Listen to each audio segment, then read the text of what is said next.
Tanya Evoy here from the Evoy Real Estate team and Remax affiliates. And today I wanted to talk to you about the top 3 mistakes that we see sellers make when they're selling their home. It is really important to have the best information. So if you're thinking about selling your home, check out this video.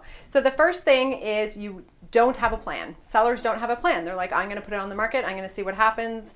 And that may be somewhat of a plan, but it's not the best plan. When we meet with sellers, we love to do it about 90 days before they're ready to list their property.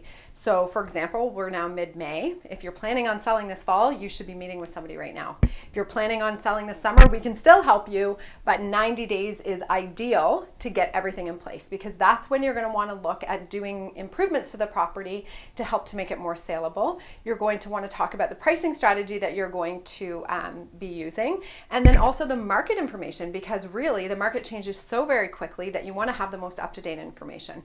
So that's when we start all of that process, is getting a plan together 90 days before you sell.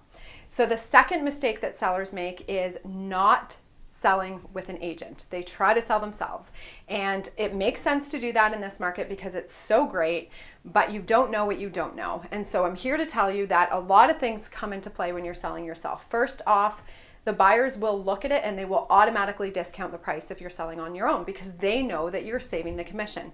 So you're already up against that negotiation, and that can be really hard to come at it and try to justify the value of the property.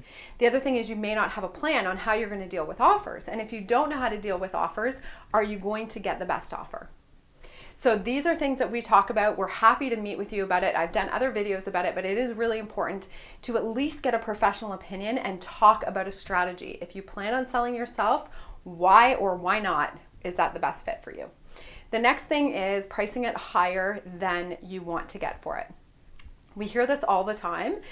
We can always come down on the price. Let's just start high. Absolutely you can, 100%. But the reality is there's less buyers looking at the property when it's priced above where it should be. Less buyers looking at the property also means more time on the market and less money, because that's the reality of it. When they see it, they think it's overpriced. They don't bother looking at it. And when they don't look at it, there's no competition. That doesn't drive up the demand for the home. So those are our top 3 mistakes that we think sellers are making in this market. Comment below, tell me your thoughts. If you agree, disagree, I'm happy to hear about it. And if you would like more information on selling your home, of course, we're happy to connect with you, whether it's now, 3 months from now, 3 years from now. Thanks so much for watching. Have a great day.